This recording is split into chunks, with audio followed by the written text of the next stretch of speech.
స్వాతంత్ర సమరయోధులకు జై కొడదాం, స్వాతంత్ర శంఖారావాన్ని పూరిస్తాం. జయ హో స్వతంత్ర వీర, తెల్లవాడిపై ఉక్కు పిడికిలి బిగిద్దాం. స్వేచ్ఛా పౌరులు పౌరుష జ్వాలలు రగిలిద్దాం. రండి.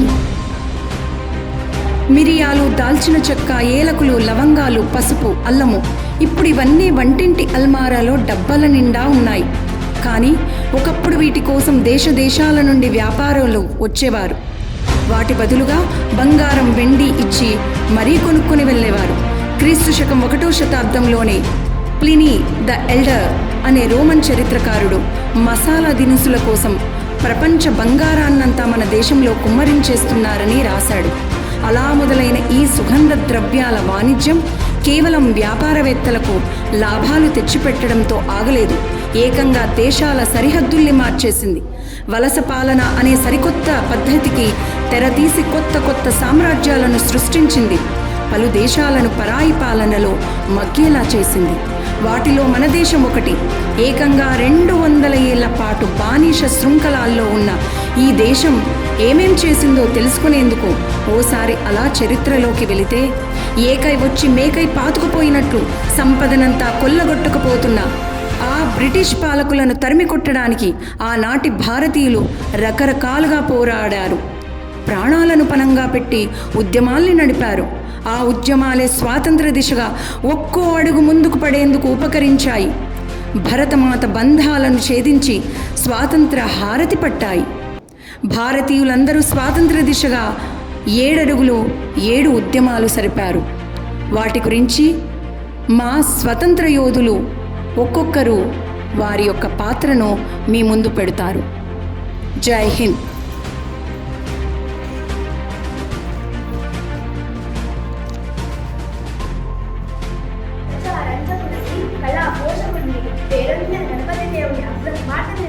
నేను యుద్ధంలో పాల్గొంటే శత్రువులు లోకముస్తాడు. నా వీరగజలుంటే వారి పెద్దానాలు బయనే పోతాయి. నేను జనరంగంలో వీరవిహారం చేస్తుంటే నేను చూస్తే రుద్రమ్మ, నేను చూస్తే రుద్రమ్మ, నేను చూసిన రుద్రమ్మ అంటూ శత్రువులు పరుగులు తీస్తారు. మా కాకతీయులకు ఆంధ్రదేశ చరిత్రలో విశిష్ట స్థానం ఉంది. నేను ఝాన్సీ లక్ష్మీబాయి. వీర సైనికులారా, వీర నారీమణులారా, లేవండి, నడుం బిగించండి. మాతృభూమికి ముద్దు బిడ్డలు మీరు. మీ కన్న తల్లి రుణం తీర్చుకునే సమయం ఆసన్నమైంది. బగబగమండే సూర్యునిలా కదిలి రండి. శత్రువులను భస్మీపట్నం చెయ్యండి.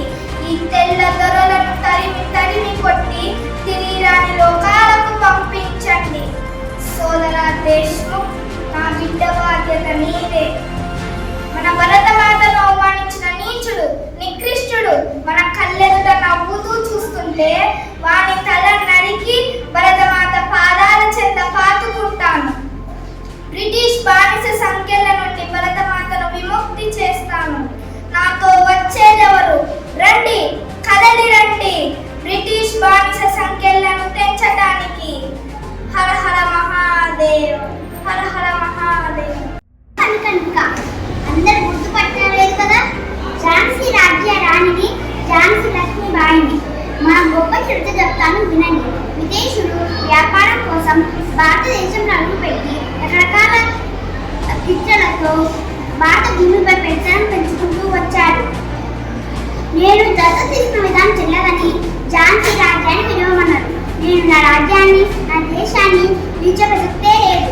నా తిరుగుబాటుతో పాటు లక్షల మంది తిరుగుబాట్లు బ్రిటిష్ వారికి మొదటి దెబ్బగా ఎదురు దెబ్బగా మారాయి. ఈ పోరు నా ప్రాణమనంతా వారిలో కలిసిపోయింది. అయినా ఆ పోరు కొనసాగింది. ఆ స్ఫూర్తి స్వాతంత్రం సంపాదించింది. భారత వీర వీరులకు జయమగు జయమగు. నేను ఝాన్సీ లక్ష్మీబాయి. మన దేశ స్వాతంత్రం కోసం ఎంతో మంది మహనీయులు పోరాడారు. వారిలో నేను ఒక దానిని. దానికి మించి మొదటి దానిని చెప్పుకోవడానికి ఇంకా గర్వపడుతున్నాను. బ్రిటిష్ వారి అన్యాయాలను ఎదిరించిన వారిని ఉరికంబలు ఎక్కిస్తున్నారు. లక్షల మంది సైనికులు అసంపూర్తితో రగిలిపోతున్నారు.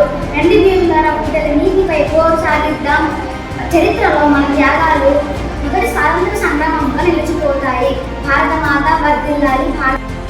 అందరికీ నమస్కారం. నేను సావిత్రిబాయి. నన్నందరూ మొదటి మహిళా ఉపాధ్యాయులుగా గుర్తిస్తారు. నా జీవితంలో నేను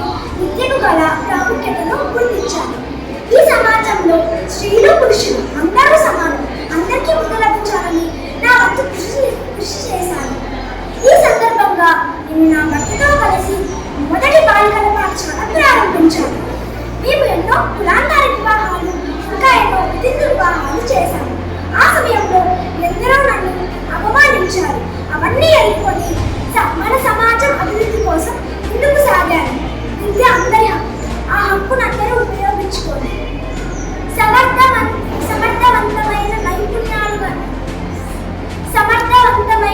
నైపుణ్యాలు గల భారతదేశాన్ని తయారు చేయండి. భారతదేశం వర్ధిల్లాలి. సావిత్రిబాయి పూలే. నేను ప్రత్యక్షంగా స్వతంత్ర సమయంలో పాల్గొనకపోయినా సమాజంలో మహిళ విద్య పట్ల వ్యతిరేకత ఉన్న కాలంలో మహిళ ఉపాధ్యాయురాలిగా ఎదిగాను. నా జన్మదినాన్ని జాతీయ మహిళా ఉపాధ్యాయ దినోత్సవంగా దేశమంతటి నేడు జరుపుకుంటున్నారు. సంఘ సంస్కృతంగా సంఘంలో ఉన్న చెడును తొలగించడానికి కృషి చేశాను. మహిళలు సమాజంలో ఉత్తమంగా ఎదిగిన రోజు దేశం అభివృద్ధి సాధించగలదు. జై మహిళా శక్తి. నేను సావిత్రిబాయి పూలే. నేను ప్రత్యక్షంగా స్వాతంత్ర సమయంలో పాల్గొనకపోయినా భారతదేశంలో స్త్రీ విద్యను అభివృద్ధి పరచడంలో ఎటువంటి భేదాలు లేకుండా సమాజాన్ని అభివృద్ధి పరచడంలో మహిళల హక్కుల్ని సాధించడంలో నా వంతు కృషి చేశాను.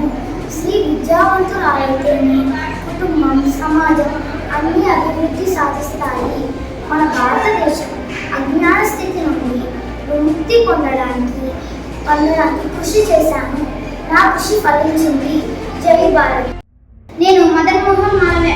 1918లో భారత జాతీయ కాంగ్రెస్ మహాసభలో ఉపన్యాసం ఇస్తున్న సమయంలో మండుగో పరిషత్తులోని సత్యమేవ జయతే అనే వాక్యాన్ని నేను నినాదంగా వాడాను. అది సామాన్యులు సైతం ఆకర్షించి ఉద్యమంలో వారిని పాల్గొనేలా చేసింది.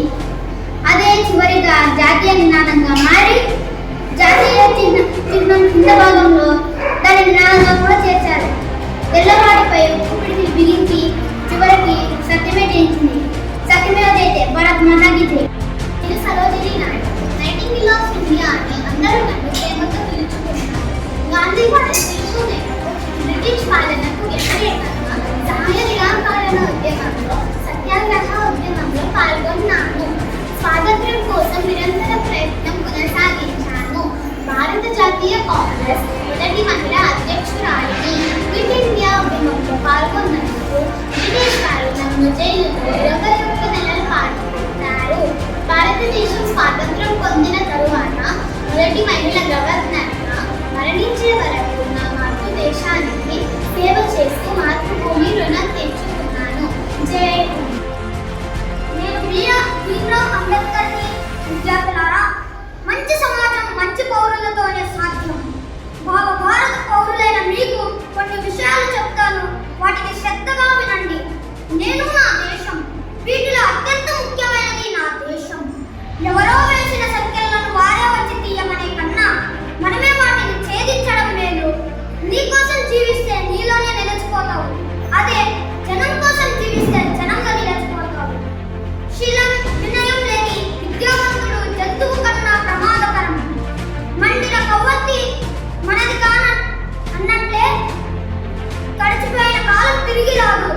గట్టి ఎన్నికల భవనాన్ని నిలబెట్టినట్లే విద్యార్థులు కూడా సత్ప్రవర్తనతో వారి దేశాన్ని నిలబెట్టుకోవాలి. భారతదేశం వర్ధిల్లాలి. జై హింద్. నమస్కారం. నేను Subhash Chandrabose. Give me your right and I will give you freedom అనే నినాదంతో ఇండియన్ నేషనల్ ఆర్మీను నెలకొల్పాను. స్వాతంత్రం ఎవరు ఇచ్చేది కాదు, ఎవరికి వారు తీసుకునేది అన్న నా మాటలు బాగానా జనంలోకి దూసుకెళ్ళి తెల్లవారి గుండెలపై గడప పుట్టించాలి. ఆజాద్. నేను అల్లూరి సీతారామరాజు. ఒక్క సీతారామరాజు చనిపోతే లక్షల మంది సీతారామరాజు ఉద్భవిస్తారు. ఒక్కొక్కరు వీరుడై విజృంభించి బ్రిటిష్ సామ్రాజ్య కలుస్తారు. సీతారామరాజు ఒక వ్యక్తి కాదు, సమూహ శక్తి. ఈ జన్మకే కాదు 1000 జన్మలైన ఈ పుణ్యభూమిలో పుడతాను. స్వరాజ్యం ఒక స్టేట్ తీసుకునే కన్నా మనం గెలిచి తీసుకునే హక్కు. ఒక సీతారామరాజు వస్తే వేలాది మంది సీతారామరాజులు పుట్టారు. ఒక్కొక్కడు సామ్రాజ్యపు నాలుగు లెక్కలిస్తారు. సీతారామరాజు ఒక వ్యక్తి కాదు, సమూహ శక్తి. మట్టిలో మట్టినై, నీటిలో నీటినై, నా ప్రజల ఊపిరిలో ఊపిరినై, మనసులో భావాలనై, హృదయాల్లో జ్వాలనై, నా జాతి తెలుగు పాడుకునే సమర గీతాలనై, సామ్రాజ్యవాద శక్తులను గెలుచుకుంటారా? అక్కడ కాదురా, ఇక్కడ ఇక్కడ కాదు. వందే మాతరం, వందే మాతరం, వందే మాతరం. బ్రిటిష్ వారు నన్ను చంపవచ్చు, కానీ నా ఆలోచనను చంపలేదు. బ్రిటిష్ వారు నా శరీరాన్ని గ్రహించగలరు, కానీ నా ఆత్మను గ్రహించలేరు. నేను దేశం కోసం మరణాన్ని ప్రేమిస్తాం, దేశం కోసం జీవితాన్ని ప్రేమిస్తాం. నేను మరణించి ఎర్రపూల వనములో పూలై పూస్తాం. కుటుంబాన్ని ఎగతాళి చేస్తాం, నిప్పు రవ్వల మీద నిద్రిస్తాం. విప్లవం అనేది మానవ జాతికి తిరుగులేని హక్కు. స్వేచ్ఛ అనేది అందరి జన్మ హక్కు.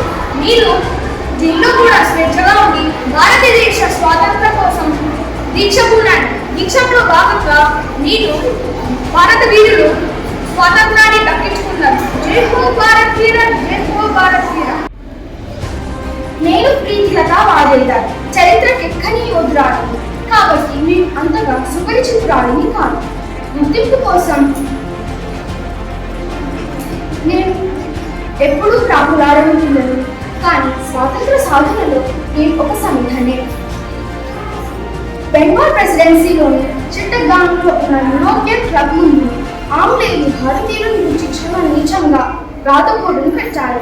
కుక్కలకు భారతీయులకు అనుమతి లేదు, కానీ మనగడ్డ మీద ఉంటూ మనల్ని జంతువుల్లో చూస్తారా? క్లబ్ మీద దాడి చేసి వారి అంతు చూడాలనుకున్నా. 21 సంవత్సరాల వయసు గల నేను బ్రిటిష్ వారిపై దాడి చేసే బృందానికి నాయకత్వం వహించి చిరుతల క్లబ్లోకి చొచ్చుకొని పోయి ఆంగ్లేయుల్ని కాల్చి క్లబ్కు నిప్పంటించాను. కానీ వారి ఎదురు దాడిలో ఓ బుల్లెట్ తగిలి వారికి దొరికిపోయారు. బ్రిటిష్ పోలీసుల నుండి తప్పించుకోలేని స్థితిలో నా దగ్గర ఒక సైనైడ్ను మింగి భరతమాత